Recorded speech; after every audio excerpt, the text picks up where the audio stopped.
Welcome to the SwimSwam podcast. I'm your host, Coleman Hodges. Joining me today, we've got a very special guest.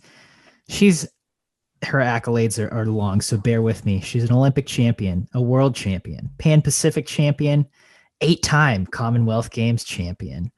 She's won basically every major meet there is to win, and she's still kicking. She's in top form right now. Coming to us from Brisbane, Australia. Today, we've got Emma McKeon. Thanks for having me on.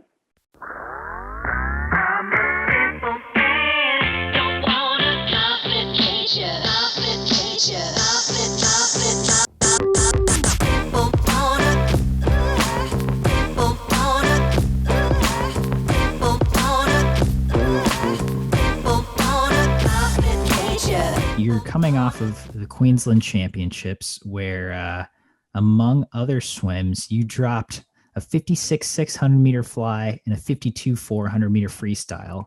Tell me about that meet. How did you feel heading into it, and did you have any expectations? Heading into it, I wasn't really feeling anything special or anything like that. I was just training like normal. And I mean, we've been pretty lucky over here to not really have, well, especially in Queensland, to not really have too many complications with lockdowns and quarantines anymore. So we've been pretty lucky to be able to just keep training like normal. So I just kind of went into it just training like normal. And I wasn't expecting to swim that quick, especially my 100 free. I wasn't expecting to swim that quick, but 100 fly, I kind of wanted to be around there because I wanted to kind of swim the similar times to what I was swimming in March of last year at our New South Wales State Champs. So, I was really happy with it. And I think it kind of just showed where I was at back then for how I swam in December because, as I said, I wasn't really feeling anything like too special. So I think it just shows like I was preparing quite well. So it makes me pretty confident with how I'm preparing at the moment still. Yeah. I mean, it was in December and November, y'all had a few meets, and it was certainly exciting to see the Australian contingent racing again. Obviously, we didn't get to see you guys perform in ISL this year, which was a bummer. What is the lockdown situation been like for you? You said it hasn't been too bad lately. Did you have a chunk where you were out of the pool? Yeah, so when back in March when Olympics was postponed, that's kind of when we all stopped swimming, and I went back home to Wollongong, which is where I grew up and where my family all is. So we were in lockdown down there for a while. And I kind of just did my own thing, which was nice as kind of like a break and a refresh. Just did different kinds of exercising, like running, and kind of just made up my own thing, which I really liked doing at the time. So it was good for a little bit. But since probably June, July, we've been back into it. So, we've been lucky over here. Yeah. I mean, you said you went back home, spent some time with your family. Obviously, your brother, David McKeon, also an Olympian. So I'm assuming your family is just uber athletic. You said you guys run. Did you grow up playing a lot of different sports or doing a lot of different athletic kinds of things? Growing up just through school, I kind of tried everything, like basketball. I did a bit of dancing and tried to play soccer and all of that kind of stuff in school. Wasn't too good at it, but I did enjoy doing other stuff. I didn't like just only doing swimming growing up. Okay. Was there a certain age where you said, okay, I'm going to just stick to swimming? Probably around 16, I think, is when I stopped doing other things. But not because I had to or anything like that. I think it kind of just fell that way. I did enjoy doing other things. I think I got tired doing too much. But That makes sense. I feel like in the US, there gets usually around that age, 14 to 16. It's kind of like a lot of people are like, oh, it's kind of time to pick one or the other. Which one do you want to get serious about? But it sounds like you didn't have that pressure, which I feel like is kind of nice. Like you said, you could reach that on your own. yeah, it wasn't like you need to pick one and which one you're going to be serious about. It wasn't anything like that. Because it's never been like, what sport do you want to be serious about? It's kind of just gone the way it has naturally, I think. And as I said, I enjoyed doing other things. I found that more like a social thing and making friends and just doing other sports with my friends from school and things like that. So yeah, it wasn't about pick which one you want to be serious about, because I think that is a bit young to kind of go full on serious about a sport, especially something like swimming where you do need to do it like every day of the week. So like once you get older, that's kind of when you can go in that direction, I think. Yeah. So sorry, hopping back to the quarantine, when you were kind of doing your own thing, I was trying to get at this before. Were you working out with members of your family? Does your family still stay pretty active, or were you doing a lot of these things solo? No, not solo. Did it with my brother and sister. So they're both pretty active. Obviously, David's active because he was training for the Olympics as well. So yeah, it was good to have them doing it with me and kind of made it a bit more enjoyable. Because I mean, I think doing it on my own, I wouldn't have been very motivated. Did you have a favorite thing that you guys got to do as siblings? We just kind of made up random workouts, like with whatever equipment we had. We just kind of made up a circuit or something like that, which was good. Just like it was good to keep fit and strong and everything, but it was more about just having something to do, just set aside like an hour or something a day and just kind of make something up to keep active and keep our minds active and things. Yeah. So did you ever get in the water during those, what was it, about, 2 or 3 month period? Um, did you have pools? Did you go to the ocean? Did you have lakes? Was there water access at all for you? Yeah, we were swimming in the lake down at Lake Conjola, which is like about an hour and a half south of Wollongong.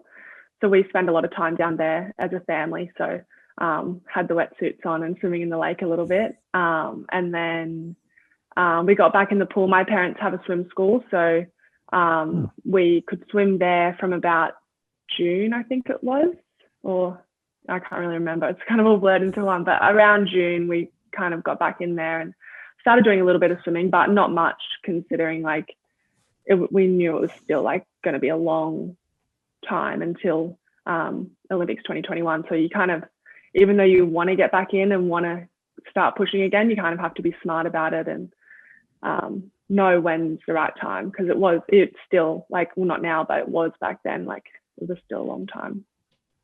Definitely. It's crazy that we're already like, this is the year. It's the Olympic year again. Yeah. Okay, you mentioned your parents had a swim school. Did they always have that? Like even when you were growing up? Yeah, I don't know from when they started, but like all through my childhood and everything, they had the swim school. So I think that's kind of how because I spent a lot of time just playing in the pool. So like if they were working on weekends or something, like me and David and Caitlin would just be down there just playing in the pool. So that's kind of how I probably fell in love with swimming and the social side of it and things like that, just being around the water. Yeah. So in the States, we have what's called summer league, which is basically, lots of kids have their summer league teams, and they kind of do practices, but mostly like it's about the meets and it's about racing in the summertime. Is there anything like that in Australia where, that just something that gets kids involved and kind of gets them exposed to what the sport of swimming is? Yeah, we have like lots of club meets all around the country. So for me, that's probably what I grew up doing, and also school swimming. I think we started from like around grade 3. We started doing the school carnival. So that kind of introduces you to a little bit of racing, and then through club swimming, there's different meets, like local meets, and then we have club night. I grew up doing that every Friday night, so that kind of and that was like more of a social thing as well, like just being around my friends and stuff. So yeah. Nice. Is it can you tell me a little bit more about club night? That sounds pretty fun. Club night, they had like a different stroke each week. You'd always do a 50 freestyle or 100 freestyle or something, and then they'd have a different stroke each week. But I remember when I was young, I think you can even do like the 25-meter freestyle. And I would like be happy being at club night with all my friends and stuff. But then when it was time to race, I'd be behind the blocks, and then the guy who would blow the whistle or like do the starting thing, I'd just freak out about him and about the noise and stuff and just get down and run away. So I think it took me a few weeks to like get into actually wanting to race. But the rest of it, I loved the social side and just like playing handball and whatever we did. Little Emma McKeon just running away from the blocks. Yeah. That's awesome. How young did you start like competing in meets like that? Club night, I'm not really sure. Maybe around 6. Okay.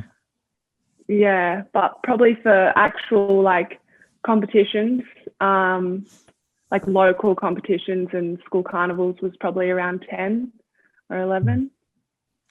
Yeah. Gotcha. So you've been around swimming for quite a while. It sounds like it's in your blood. From your parents having a swim school, and it sounds like your siblings. Did your sister, is she older? She's younger. Does she swim also? Yeah. Yeah, she grew up swimming as well. She swam right through till the end of school, and then she kind of took a gap year and traveled overseas and stuff. So she stopped swimming then. Gotcha. That's another thing. That's one thing about Australia I've always liked. You guys seem to have a mentality of, especially when you're younger, that traveling abroad, traveling internationally is kind of more of a priority. Did you ever think have you ever studied or traveled abroad just kind of for fun or for education at all? I've never traveled for education or anything, but I've just done a bit of traveling like off the back of different international meets, so that's been good. But yeah, I never really had the chance to study abroad or anything like that. But I do university here, so that keeps me relatively busy. Yeah. Do you have a favorite place that you have traveled to internationally? Well, before 2017 Worlds, we did a bit of traveling around Europe. So I loved that. And then after 2016, that was when my sister was traveling overseas. I met her over in Europe, and we went to Portugal and Morocco. So that was pretty cool. Nice. What do you enjoy about Europe? Probably just so different to Australia, and just the culture, and like each country kind of seems a bit different. So yeah, just like experiencing new things. Yeah, that's that is cool. I remember I feel the same way about the US and Europe. The first time I went there, it was like it's kind of hard to put your finger on, but culturally it's very different, and it's very cool to be immersed in such a different world than what you're used to on a day-to-day basis. Yeah. Sorry, I digress. So back to swimming. So you said that you kind of gave up your other sports when you were 16. Was there kind of an aha moment for you in swimming at all, where you're like, okay, like I might be pretty good at this, or this might be something I really want to pursue into the future? Well, when I was younger, like I always wanted to be a swimmer, and because I grew up watching swimming on TV and everything, so I always wanted to be like the best people who I was watching then. And I mean, it probably wasn't, I made junior teams around 15, 16, and then made my first senior team for a short course team in 2010. So I was 15 then, which was quite young, I reckon, to be on a senior team with people that are so much older than you. And especially me then, like, looking back now, I don't think I like trained very hard or like put a lot into it. So I was quite young to be going away on something with professionals. So it was an experience. It was amazing, but it was still like very eye-opening. So it wasn't probably till I moved up to Queensland from Wollongong that I was like, it was more like that, this is what I'm going to do now and what I'm going to spend however long like putting my hard work into. Yeah. What was that first? Can you tell me a little bit about that first senior trip when you were 15? I mean, you kind of said, looking back on it, you know, I've kind of had some time to realize these things, but how did you feel about it when you were there, being with the team that was so much older than you? I was very nervous and just didn't really know what to expect, I think, being away with all of these people. And I was lucky because my dad was my coach when I was younger and back in Wollongong. So he came away with me. He was on the team as well. So that was nice to have him there. Made it a bit more comforting. So, but yeah, I still remember it being pretty daunting because, I mean, I grew up watching everyone on TV and stuff, and then it was kind of just on this short course team with a lot of them. So, yeah. But I was lucky. I had Cotty, who is still on the team now. She was on that team as well, so she's the same age as me, and we grew up racing together. So it was nice to have another young one on there. It is nice. And sorry, what meet was this? That was short course world champs in Dubai. Okay. And what did you end up swimming at that meet? I think it was like 50 and 100 free and fly. I think, I don't really remember that well, and relays. That's a pretty big schedule. Yeah. I'm pretty sure it was around those kinds of events. There was no 200s or anything that I did then. Gotcha. I mean, but for your first meet, it's a lot of races. I mean, did you have takeaways from that meet? Like, do you remember coming off of that meet and being like, okay, this is what I'm going to do heading forward? Well, no, because after that meet, that was one of my points that I retired from swimming. What? Yeah, so I finished that meet in December, and then by January, I think I was like, okay, that's enough. So I stopped swimming for a little bit. Just decided it wasn't really what I wanted to do. And I wanted to be able to do all the things with my friends and all of that kind of stuff. So I've been a bit in, like, during those teenage years, I was a bit in and out of the sport, trying to work out if I actually wanted to do it or not. Yeah. Okay. So we got to finish. I mean, obviously that didn't last. No, it didn't last. I think I had probably, I don't know, maybe 6 months off then. That was in 2010. And then I tried to make the Olympic team in 2012, which I missed. I made it into the final of the 100 free, and I think I got 7th. So I was one spot off making the team.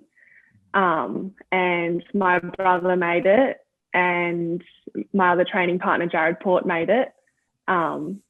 And I was just so upset that I didn't make it. But like, I didn't work hard enough to make an Olympic team, especially in Australia. So like, there's no way I should have been on it anyway, but I was so upset. So and then after that, went back to swimming for a little bit. And then I was like, nah, that's enough. So I stopped then as well, because I knew that I wanted to make an Olympics, but I was like, 4 years, that's so long. I'm not going to swim for another 4 years just to make the Olympics. So I stopped after that as well. And then I made the team. I came back. I can't remember how long I had off then, maybe another 6 months or something, and then came back. And then I made 2013 for relays. And that's kind of, I haven't stopped since then. I've been going since then. That's awesome. You've already had 2 comebacks. Yeah. I don't know if you can really count them that if I was that young, but yeah. That's fair. But so, I mean, tell me a little bit about that. Just, was it just that you wanted to, like you said, socialize? Was there something that kept, I guess, what kept pulling you back to swimming? Because obviously there's a lot of reasons where swimming's hard, right? I mean, a lot of things to be like, yeah, no, I don't want to do that. What kept making you come back?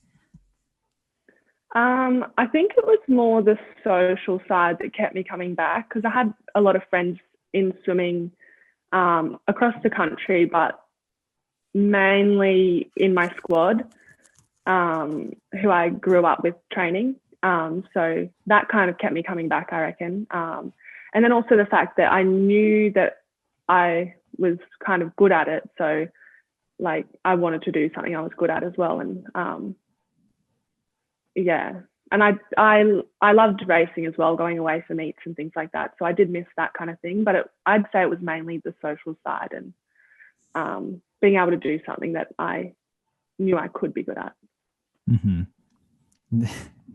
When you did take those 6-month hiatuses, did you get bored not having? Yeah, I got bored. Your friends.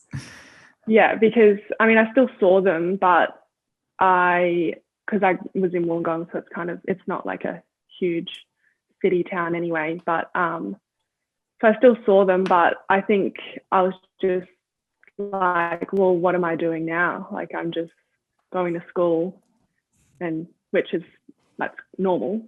But I think because I was used to also swimming and used to doing other things as well, so I was kind of like, well, what am I working towards now?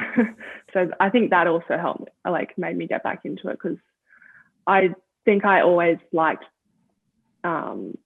working for something. And even though if I didn't really train that hard when I was young, I still liked, I don't know, just having a passion for something probably.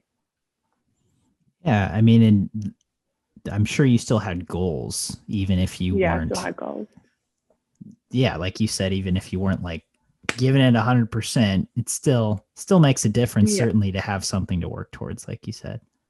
Yeah, and I think also from that young age, like I didn't know how to work hard then. I hadn't yet learned how to put everything into it and train hard every day and things like that. So wasn't until I got older that I learned how to do that. And I think that was through like training with other athletes and training, like learning from older athletes as well, seeing how they work hard in training. And when my brother started swimming, when he made Olympics and stuff, I saw how hard he was working. And I think that also helped me to kind of, just know how to work hard. You have to learn how to do that, I think. Yeah. I mean, agreed. That is definitely a learned skill. When you made the team in Barcelona, so it's 2013 Worlds, I'm guessing that was a little bit of a different experience than 2010 short course. Yeah, it was a different experience. I think because it was like the major team of the year as well. And I was a bit older. My dad was away on that one as well because he was my coach then, and my brother David was on that as well. So I knew a few more people on that one. And yeah, it was more enjoyable that year. Yeah. So same question, coming off of that meet, what were your takeaways, or did you have kind of a new fire, a new passion of like, okay, I really want to sink my teeth into this? Well, going away with all of those athletes probably inspired me to keep going. I came off that meet seeing them all train during the staging camp and racing and how they kind of handled themselves around meets and stuff. And I think so off that, I kind of learnt from that and wanted to replicate what they were doing. So that's kind of what I did leading into the next year. And that's when I moved up to Queensland, was at the start of 2014. So yeah, just seeing all of the other athletes on the team in 2013 being professional and just doing what they were doing, yeah, that kind of made me take it more seriously and just do what they were doing, I guess. Yeah. So can you explain something to me? Just how universities work here is that most universities are like 4-year programs. So like a high school student will go to a university, they'll swim for 4 years there. They have 4 years of eligibility, and then they can like become a professional swimmer after they're done with their schooling. And it's kind of expected that like you do the school and swim at the same time, and like then you kind of finish your degree about the same time you finish swimming, and then you can either go be a professional swimmer or you can go get a job. So you moved up to university in Queensland in 2014, you said? Yeah, I didn't move for uni though. I just moved. Oh, okay. I just moved to, because I had my dad coaching me, and he said to both me and David, like, why don't you try having a coach that's not your dad and see if you like it? Because he wanted to give us that opportunity to see if we wanted a different coach, because we'd never kind of experienced that before. So that's kind of why we moved up here. And yeah, so we moved for swimming, not for uni. And then I just did uni as well, just because I think it's important to be doing something else outside of swimming. That's the sign of a good parent. Yeah, he's a good parent. That's awesome. Good. I mean, that's very cool when a coach makes it about the athlete and says, yeah, go try something else. So, I mean, I'm guessing that was a pretty big change for you. You're around 18, having someone coach you who's not your dad for the first time. What was that like? It was very different, because I was used to just being able to, like, I was very comfortable with my dad. So I could just say, oh, I don't really want to do that today. Or like, it was definitely hard for him to coach me, I think, because he was my dad and my coach. So it's kind of a hard balance, I think. So as his daughter and someone that he coaches, I could quite easily take the easy option, or I don't know, just muck around a bit. Yeah. So it wasn't until I moved up here and had a different coach. I had Vince Riley as my coach when I first moved up here. And so you don't want to miss sessions. You want to do everything they're saying, because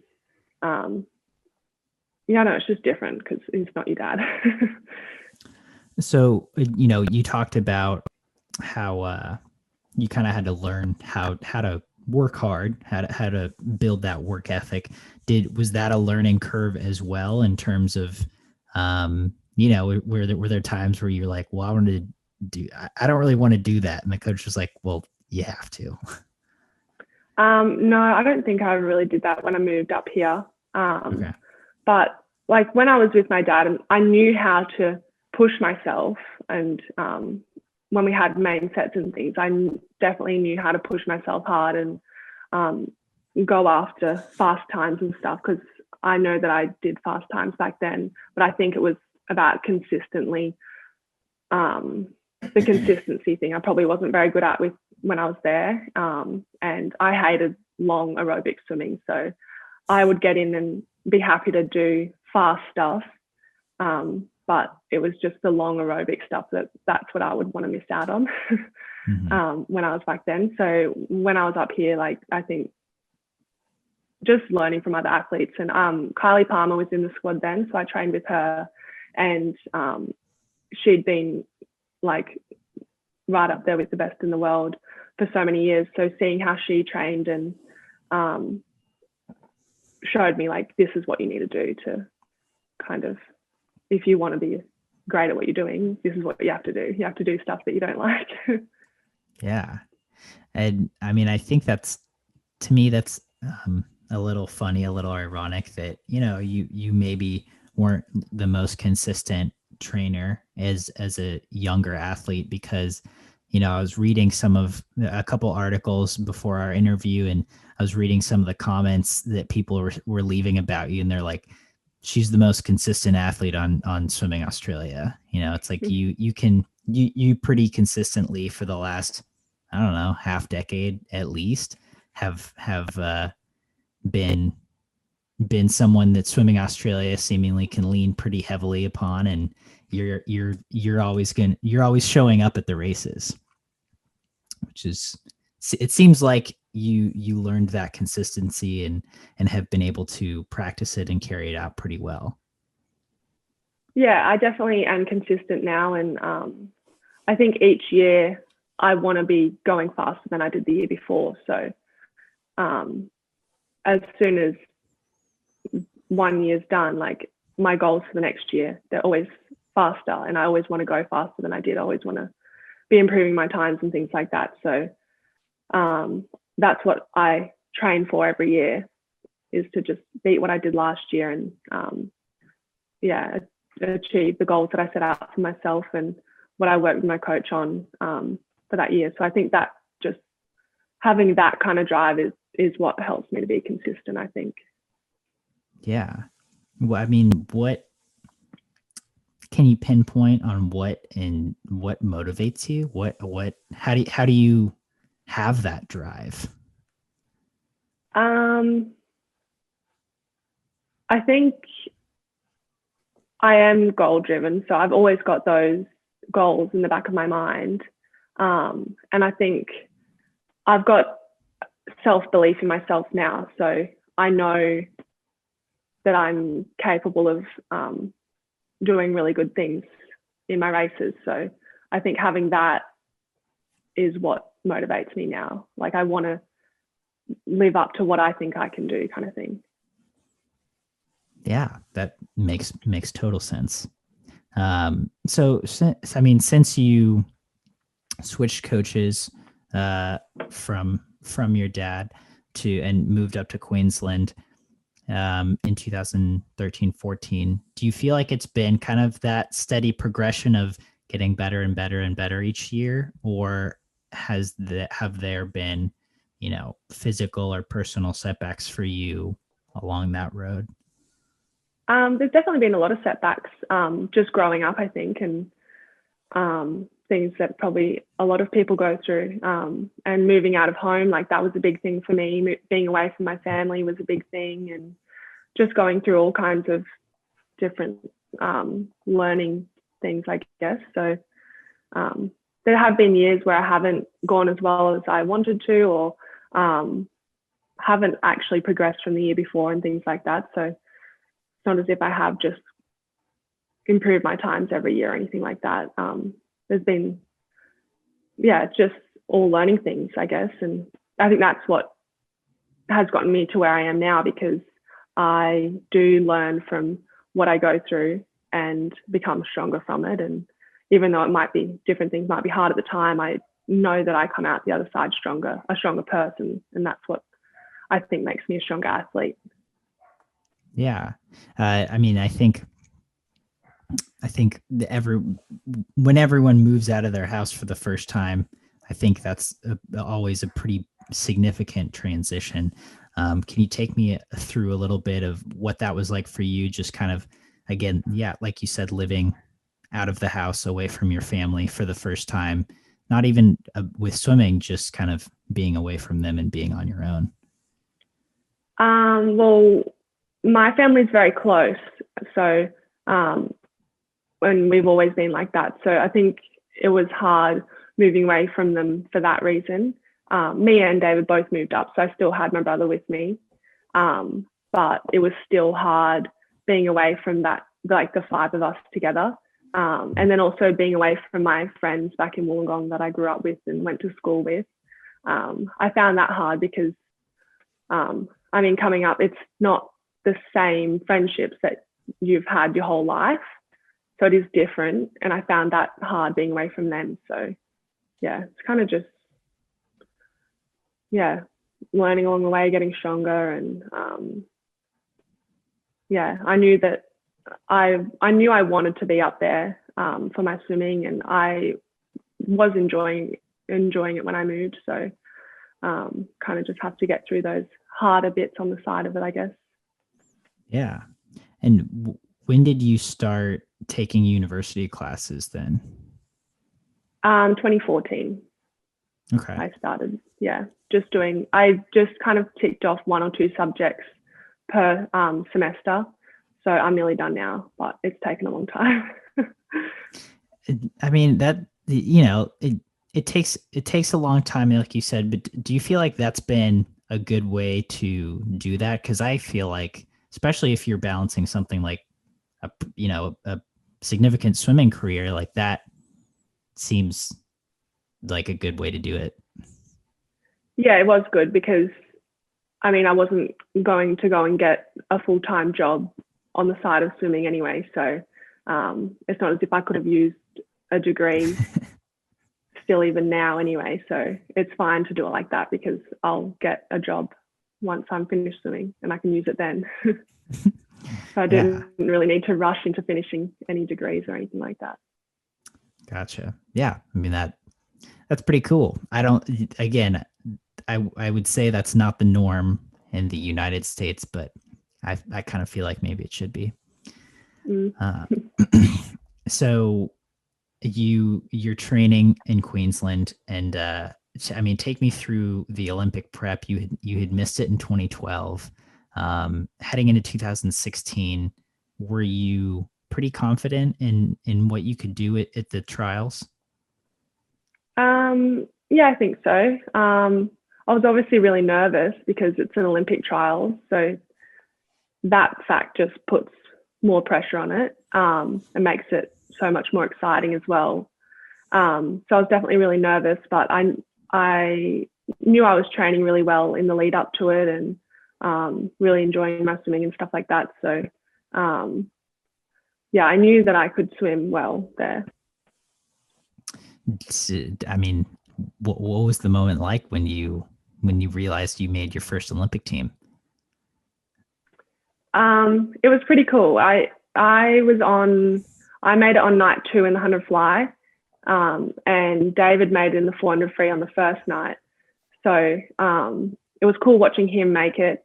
And I think once you've made it, it kind of just lifts that nervousness of it being an Olympic trials, that just lifts off, and then you can kind of just race the rest of your races exactly how, just a bit more relaxed, just having that little bit of nervousness off the top. But yeah, it was cool to realize that I was like, okay, now I'm actually going to the Olympics. I've raced well enough to be able to say I'm going. So I think that was pretty cool.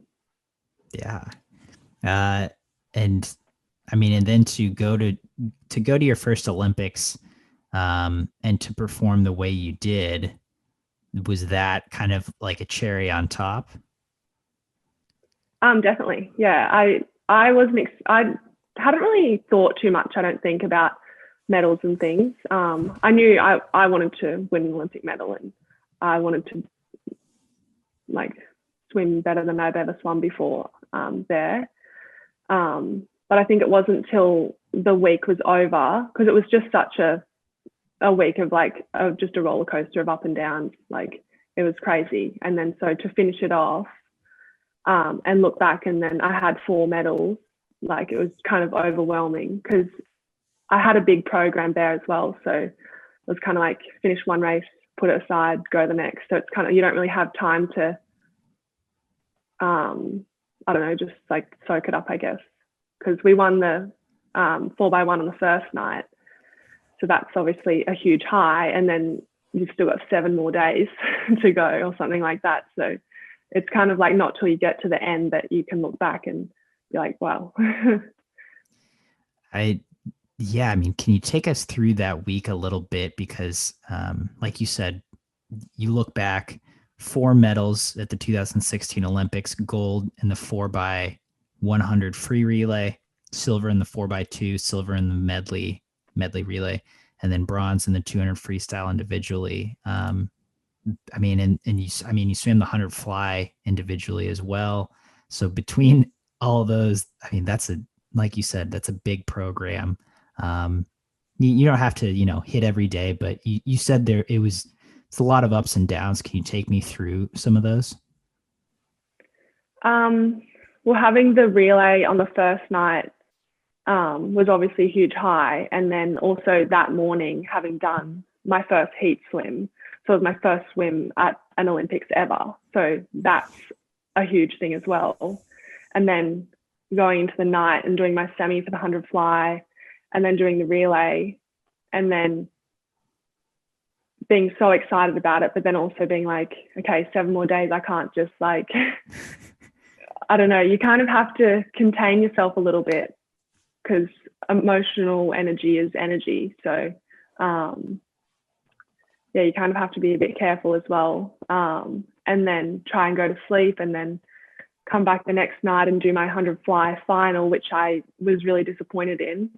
And then have to get over that and then come back the next morning and do the 200 free heats. Like it was just really busy. And I'd swum a huge program in a lot of meets before that, but I think doing it at an Olympics, that was an experience. Like I probably wasn't prepared for it. I don't think anything can really prepare you for doing that at an Olympics because I'd never been to the Olympics before, so I didn't really know like what it was about being a part of it and what to expect kind of thing. So I think now that I've done that, like going into the next ones, I'm a lot more prepared for how to manage myself. And having done a big program every year, like I just get more experience and learn more every year about doing that. Yeah. We're at those Olympics, obviously you can look back and say, okay, maybe this is what I've learned. But within those 8 days, were there things that you kind of had to teach yourself or had to pick up on the fly that you remember? It's like, okay, no, I can't do this. I have to do this, or I have to do such and such this way. I think just because I was, especially leading into my 200 free, because that was around day 4 and 5, I think that was. I think that I was really nervous for that one. And so I think just like that showed me how strong I was because being so nervous and being like going through so many ups and downs and just like kind of once I got behind the blocks or got in the marshalling room, just putting all of it aside and just getting up on the blocks and just doing the best that I could do. I think that showed me how strong I was. And that's something I still take with me now is being able to push aside all those like nervousness and might have doubts and things like that, just pushing it aside and just doing what I needed to do and doing what I knew how to do kind of thing. Yeah. That's cool. Yeah, it's great to hear insight like that, especially from someone who has had so much success in the pool to kind of bring it back down to earth and realize everyone goes through these kinds of ups and downs, especially at these big meets, because they're a lot. Yeah, it's a lot because you care about it and you work hard for it, and like that's why you get nervous is because you do care. Yeah. So that kind of just brings it back down as well, I think. That's a good point. It makes a lot of sense for sure. Yeah. So pivoting to almost an opposite, I'd like to talk about the first season of ISL. You were a part of the London Roar, and what was it like being in an environment like that, which I'm guessing, it's a little different, a lot more relaxed, but still that kind of excitement and hype heading into the races. Yeah, I would say that the ISL was more exciting to be more exciting to race because you're a part of a team, and because swimming is quite individual, you're part of a team on the ISL and you're racing for points for your team. So, I mean, we don't do anything like that over here in Australia. So that was a whole new experience for me, and just to be a part of a team with athletes from all over the world, that was pretty cool.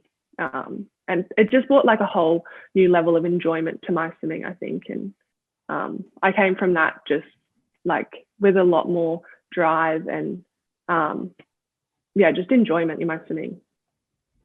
Yeah. Did you have a particularly favorite meet in that season one of ISL, or a particular memory or something that you look back on and you're like, yeah, this was a highlight for sure? I think just that ISL in general would have been a highlight, just being a part of that team. And everyone on London Raw was really close and really friendly. And we kind of just all got behind each other and loved being on a team together. So I'd say the whole thing. And then obviously making it to the final in Vegas, that whole experience was pretty cool. Just like, I mean, doing a swimming meet in Vegas, there isn't anything that, I mean, yeah, none of us would have ever thought we'd be doing a meet in Vegas. So that was pretty cool. Yeah. Did you get to, did you travel at all after or before that meet in Vegas? No, because we had all that travel going over to America and then that's right. Budapest, and then came back to Australia, and then went over to London, then came back to Australia, then went over to Vegas, and then came back to Australia for Christmas. So I think I'd done enough traveling. I didn't really need to do stuff around it. Do you ever get used to, I mean, I'm guessing for international meets for swimming period, you travel a lot where it's a big time difference. Do you ever get used to that? I think I'm used to it because it's just what we do. Like there's no, I think when we travel to Asia, it's a bit shorter, but we just know that going overseas is a huge flight. So kind of just how it is. Don't really need to get used to it or anything. Is there anything that you have learned from doing big flights like that, especially just in the ISL season? Like you said, you're going back and forth a few times. I mean, how do you manage a big travel like that, or adjusting that much to a time shift? Well, I think if I was to do ISL again or do some sort of meet like that where I'm going back and forth, I'd probably just stay in the same spot for a while instead of coming all the way back to Australia. Because like from Europe, it's like a 9-hour flight to Dubai, and then from Dubai to Australia is like a 14 or 15-hour flight. So it's huge. So I'd probably just stay in the same spot. But I think like there's so many different things you can try to like get over jet lag quicker or things like that. But for me, I've just worked out if I want to sleep on the plane at any point, don't look at what the time zone's doing or anything, just sleep, because you're going to be tired from the travel anyway. So if I want to sleep, I sleep. I don't follow any rules about even like when you get there, don't sleep, whatever. If I'm tired, I'm going to sleep. I love that. That's a simple rule. Yeah, just keep it simple. Yeah. When you travel for competitions, just in general, are there certain things that you like to do or certain routines that you like to set up when you get somewhere? I don't think so. I like to swim. Like even if I've just traveled for like here down to Sydney or something, I like to swim that day. If there's a meet the next day, just to kind of swim out the flight a bit. But I don't really have any certain routines. I kind of just see what I can do when I get there, and yeah. Yeah. So bringing it back to the present, like you said, Queensland especially hasn't had a ton of complications with COVID. I mean, do you what has it been like to be in such a pure part of the world right now? Pure. Um, it is good, and I am grateful to be here because you see what's happening across America and Europe and like the whole world. It is quite scary. So seeing the news and everything. Yeah, I don't think we really understand what it's like to be living over in countries where it is a lot worse. So I am grateful to be safe and be here and be able to train and everything like that. So yeah. We've, being especially working for a news website, we've reported a lot on the the 2021 Olympics, and there's certainly speculation on if it will occur or not. Do you have just a personal feeling on whether or not these Olympics will be able to move forward? And if so, if the Olympics did occur, do you feel like it would be beneficial? Well, obviously, like we all want the Olympics to go ahead. And I mean, we don't know what's going to happen. It could go either way. So I'm just training as if it's going ahead. And for me, whether it goes ahead or not, I still want to put fast times, like race some fast times at whatever it is. And yeah, my mindset is just it's going ahead and I'm going to train like it is. So, but obviously I think there's so many things to consider and like lives are the most important thing compared to a sporting event. Agreed. Yeah. That's good insight from my opinion, at least. So moving forward, just for you in the next couple weeks, couple months, have you got anything on your schedule, or what's training going to look like? For the next few months, we're trying to do a meet, some sort of racing each month leading up to our trials in June. So obviously that depends because our borders from state to state change all the time with different rises of cases in different areas. So depending on what happens there, but we're hoping to race at least once a month leading up to that, and then kind of just do what we had planned to do last year, which was exactly that bit of racing and then same kind of training schedule. A final question. I know your trials were typically in April-ish for bigger meets, and they've kind of moved to June. Does that impact you at all? Do you like that better? Do you kind of wish it was back to April, or do you have an opinion on that move? I mean, I think you just wherever they put it, you're going to race. So I don't really mind where it is, but I do like it being in June because it means that after the major meet the year before, you don't have to rush getting back into training because our trials are going to be in April. So you get a bit of time just to go on a holiday or have a break and then build back into it a lot slower and have the time to work on other things. Like I think since they've changed that to June over here, I've been able to do big gym blocks and get a lot stronger rather than just getting straight back into doing quality swimming work. So yeah, it's given me a chance to work on other things, which I think that's made me a lot better at what I do.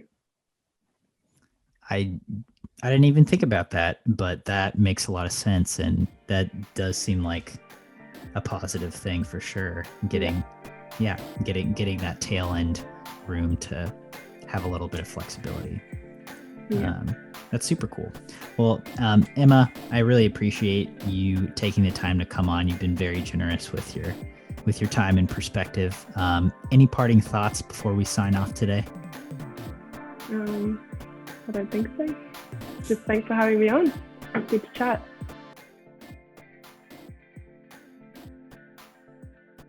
You've been listening to the SwimSwam podcast. Stay tuned for new episodes every week.